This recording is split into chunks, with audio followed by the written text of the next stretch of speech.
Здравейте, драги зрители! Аз съм Хвани Цолова, а вие гледате Гази сутрин. От няколко години насам в големите градове е забранено движението на каруци по улиците. Група роми обаче смятат това за дискриминация и настояват тази забрана да се премахне. Каква е тяхната гледна точка? Ще разберем от гостите ми тази сутрин. Халил и Хасан. Добро утро! Добро утро! Сокърец, репортерката!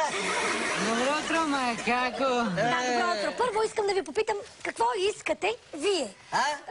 Значи, гледай сега, ние искаме да не работиме, да не почнеме тук сега седмица да не бе избори, за да има безплатно кебабчета.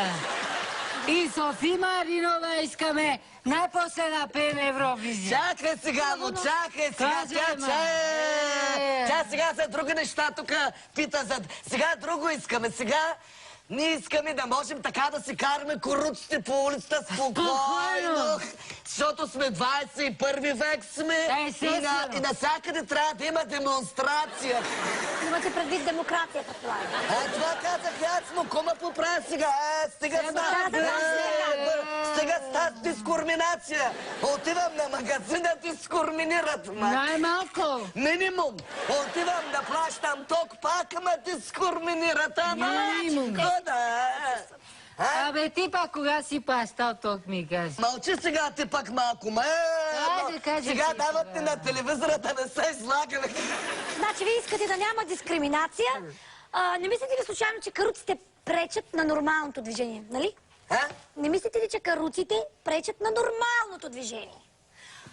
Какво пречат му, какво пречат? Винаги нещо им пречи. Стой, сега, какво ти пречи?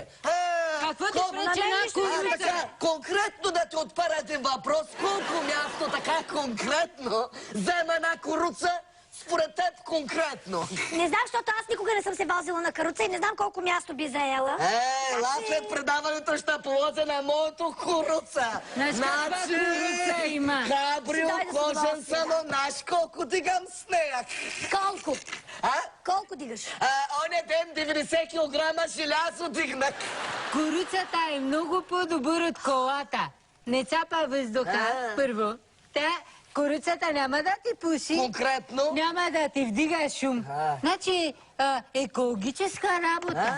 Не много коня да направи някоя беля на пътя. Ма тя коня, като направи няколко беля върху пътя, какво се получава? Замазват се дупките. Замазват се асфалта. Но това така редка, много редка ситуация. За съжаление обаче. Затова има дупки. Това е наистина ужасно, да. Но ако случайно позволят каруците да се движат по пътищата, ще трябва, говоря, ако случайно позволят каруците да се движат по пътищата, тук гледай, бе. Ето тук, пътища да са това. Трябва да си купувате винетки. Вие, например, имате ли винетки? Какво говориш са? Чакай му, нас пълно с винетки. И дъщерята е винетка. И майка му е винетка. И винетка, и майка ми, тя е винетка. Абе, значи гледай сега. Аз искам те да махнат забраната. Ако трябва, всичкото жена ще прекръстим винетка. Бакар ли? Мет. Значи, гледай сега, само дъщерята няма да прекръстим. Тя има име като слънце. Кажи какво е името. Мусайбе. Значи... Ама така голяма Мусайбе. Ама не го кръстихме го на баба му. Мусайбе. Много слуша. Обаче имаме един емблематичен проблем. Какъв е? На Мусайбе не му се учи. Миналата година стана 7-ми клас, са ожени. В 8-ми клас роди второ дете. Ма не му се учи, това е Мусайбе. Разбирам, обаче нека да не се отклоняваме от темата. Би ли седнал? Значи, нека да не се отклоняваме, да се върнем пак на нашата система. Тя ще се оправи Мусайбе. Се отклоняли от темата. Ако махнат забраната за каруците, ще стане ли лошо по пътищата? Ще стане ли претоварено? Това искам да попитам. Ще зачестят ли катастрофите? Автентично няма да има и грам катастрофи. Тенджерка е нашата. Пустила Марината. Защо според теб стават катастрофите? Кажи. Има най-различни причини. Първо, заради тая тенджерка може да стане много голяма катастрофа, ако се подгоним. Нали? Това е първо. Второ, има много причини има. Кажете една причина, бе. Ще ти казвам. Хората пият. После карат лудо по улицата.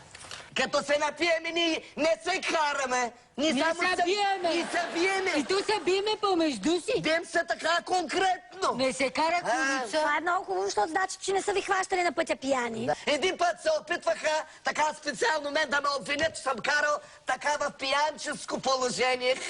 Идва полицай, вика, духай. Викам, хади му, чакай Кой малко. ще духаш? Кой ще духа? Що да духам аз? Викам, жената да духа. А жена му как духа? А, кажи жената как Жена му духа. как духа? Жената духа космически. Значи жена му, О. това километраж, това скоростомер, всичко отива. Значи, Направо превърта корометража. волуме на мах. Така, конкретно. Добре, нека за финал да обобщиме сега. Вие мислите, че премахването на забраната на каруци по пътищата би помогнало за трафика като цяло. Гледай сега, нема трафик, бе, момиче, бе. Какво ми говориш трафик, бе? Има трафик. Не се занимавам с такова, бе. Чакай, бе, ела, кажи. Значи, кажи, аз заклевам се, ако тука, значи да не мръднем. Не 5 се години кълни трафик аз не съм пипал. Само с честно бизнес се занимавам. Така, мислим, че като сега се върнат коруците по пътя, вече няма да има задръствани. Никога. Като се нареди така много колите пред тебе, ти шипаш коня и коня през полята и готово, така няма да закъснява за работа. Ето, уважаеми зрители на Газа сутрин, видяхте, че каруците не само няма да пречат на трафика в България, а дори биха му помогнали и биха премахнали доста от проблемите в София и другите големи градове. Това беше всичко от нас. Аз съм Хвани Цолова, а вие останете с програмата на пълна лудница. Цолова, ела сега малко да помогна на каруцата, да видиш автентично как... Как се вози? Тя гледай, тя не знае. Ма добре, Как добре, да айде да видиш отидем. така кожен салон, да видиш кабрио, ханта-манта. Къде отиде лаптопа? Къде Тук имаше един лаптоп. Кой взе лаптопа, То колеги? може да има лаптоп, а сега конкретно го няма. Ти си бурята в Сърцето ми. Как Аз мисля, че вие вече трябва да излезете от студиото, момчета. Ето оттам е изхода. Хайде да си тръгваме.